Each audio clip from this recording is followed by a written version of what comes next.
اور دوبارہ آئلہ کو اپنی باہوں میں اٹھا لیا۔ دادا جان، بابا جانی اور امی جان محبت بھری نظروں سے دونوں کو دیکھ رہے تھے۔ امی جان نے دعا دی، اللہ تم دونوں کو ہمیں خوش رکھے۔ سیان کسی سے زیادہ بات کیے بغیر سیدھا آئلہ کو اپنے کمرے میں لے گیا۔ اس نے بہت احتیاط سے اسے بستر پر بٹھایا، تکیا ٹھیک کیا، تمبل درست کیا اور پھر اس کے سامنے بیٹھ کر پوچھا، اب کیسا لگ رہا ہے میرا بچہ؟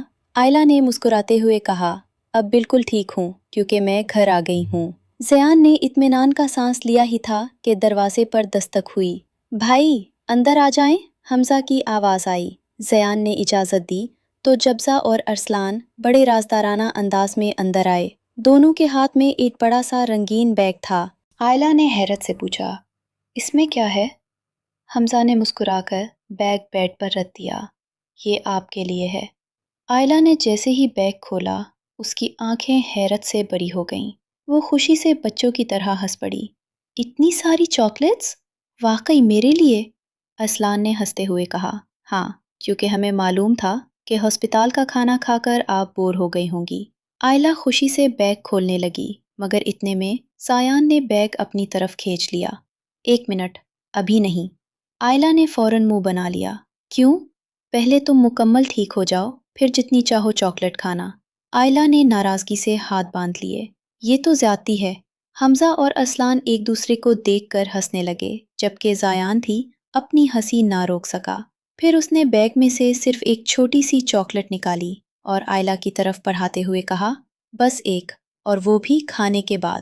آئلہ نے مسکراتے ہوئے چاکلیٹ لے لی۔ حمزہ اور ارسلان کچھ دیر آئلہ سے باتیں کرتے رہے، پھر دونوں نے مسکراتے ہوئے کہا، بھائی اب بھابھی کو آرام کرنے دے، ہم بعد میں دوبارہ ملنے آتے ہیں۔ زیان نے سر ہلا دیا۔ دونوں آئلہ کو اپنا خیال رکھنے کی نصیحت کر کے کمرے سے باہر چلے گئے۔ جیسے ہی دروازہ بند ہوا زیان نے چاکلیٹس والا بیگ اٹھایا اور سیدھا الماری کے اوپر والے خانے میں رکھ دیا۔ آئلہ حیرانی سے اسے دیکھتی رہ گئی۔ اتنی اوپر کیوں رکھا؟ زیان نے ہلکی سی مسکراہٹ کے ساتھ کہا، تاکہ میری جان چوری چھپے وہاں تک نہ پہنچ سکے۔ آئلہ نے معصوم سا چہرہ بنایا، میں ایسا کیوں کروں گی؟ زیان ہنس پڑا، میں تمہیں اچھی طرح جانتا ہوں میری جان۔ آئلہ نے کچھ نہیں کہا لیکن اس کی نظریں بار بار الماری کی طرف جا رہی تھیں۔ دل ہی دل میں اس نے ایک زبردست پلان بنا لیا۔ اچھا جناب، ابھی تو آپ جاگ رہے ہیں لیکن جیسے ہی آپ سوئیں گے میں آہستہ سے اٹھوں گی، الماری کھولوں گی اور ساری چاکلیٹس نکال کر کھا لوں گی، پھر آپ ڈھونڈتے رہ جانا۔ یہ سوچ کر وہ خود ہی ہلکا سا مسکرا دی۔ زیان نے فوراً اس کی مسکراہٹ دیکھ لی اور مشکوک نظروں سے پوچھا، یہ اچانک اتنی پیاری سی مسکراہٹ کیوں؟ کہیں کوئی شرارت تو نہیں سوچ رہی؟ آئلہ نے فوراً معصوم بن کر کہا، نہیں تو، میں تو بہت سیدھی ہوں۔ زیان نے ہنستے ہوئے اس کے ماتھے پر ہلکی سی چپت لگائی، بس یہی بات سب سے زیادہ خطرناک ہے، جب تم کہتی ہو کہ میں سیدھی ہوں تبھی مجھے سب سے زیادہ فکر ہوتی ہے۔ آئلہ نے منہ پھلا لیا لیکن دل ہی دل میں اپنا پلان پکا کر لیا۔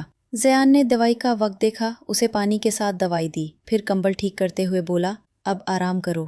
آئلہ نے فرمانبرداری سے آنکھیں بند کر لی مگر اس کے دماغ میں صرف ایک ہی چیز گھوم رہی تھی، الماری میں رکھی ہوئی چاکلیٹس۔ وہ دل ہی دل میں گن رہی تھی کہ زیان کو سونے میں کتنا وقت لگے گا، جبکہ زیان کو ذرا بھی اندازہ نہیں تھا کہ اس کی شرارتی بیوی اگلی ہی فرصت میں اپنی چاکلیٹ والا پلان شروع کرنے کا ارادہ کر چکی ہے۔ آئلہ ابھی آرام کر رہی تھی جبکہ زیان اس کے سرہانے بیٹھا لیپ ٹاپ پر کچھ ضروری کام دیکھ رہا تھا۔ اچانک اس کے موبائل کی گھنٹی بجی۔ اسکرین پر عارف کا نام دیکھ کر اس کے چہرے پر ہلکی سی مسکراہٹ آ گئی۔ اس نے فوراً کال اٹھائی۔ دوسری طرف عارف، لیلا، الہان اور ابرو سب ایک ساتھ موجود تھے۔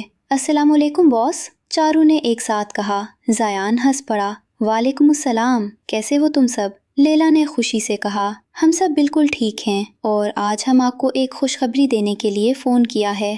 زیان مسکرا کر بولا، کیا بات ہے؟ الہان نے خوشی سے کہا، آخرکار ابرو نے نکاح کے لیے ہاں کر دی ہے اور اگلے ہفتے ہمارا نکاح ہے۔ یہ سنتے ہی زیان کے چہرے پر خوشی پھیل گئی۔ ماشاءاللہ، اللہ تم دونوں کو ہمیشہ خوش رکھے۔ عارف نے ہنستے ہوئے کہا، باس اب بہانے نہیں چلیں گے، آپ کو ہر حال میں ترکی آنا ہوگا، آپ کے بغیر نکاح ادھورا لگے گا۔ لیلا نے بھی فوراً کہا، بالکل، آپ ہمارے لیے صرف باس نہیں سب کچھ ہیں۔ ابرو نے بھی پہلی بار ہلکی سی مسکراہٹ کے ساتھ کہا، ڈیول آپ ضرور آنا ورنہ میں الہان کو ہمیشہ یہ تانا دوں گی کہ تمہارے نکاح میں ڈیول نہیں آیا۔ الہان فوراً بولا، دیکھا ابھی سے مجھے تنگ کرنا شروع کر دیا ہے۔ سب زور سے ہنس پڑے۔ سایان نے ایک لمحے کے لیے خاموش ہو کر آئلہ کی طرف دیکھا جو سکون سے سو رہی تھی، پھر اس نے نرم لہجے میں کہا، تم سب جانتے ہو کہ آئلہ کی حالت ابھی پوری طرح ٹھیک نہیں ہوئی۔ میں اسے اس وقت اکیلا چھوڑ کر نہیں آ سکتا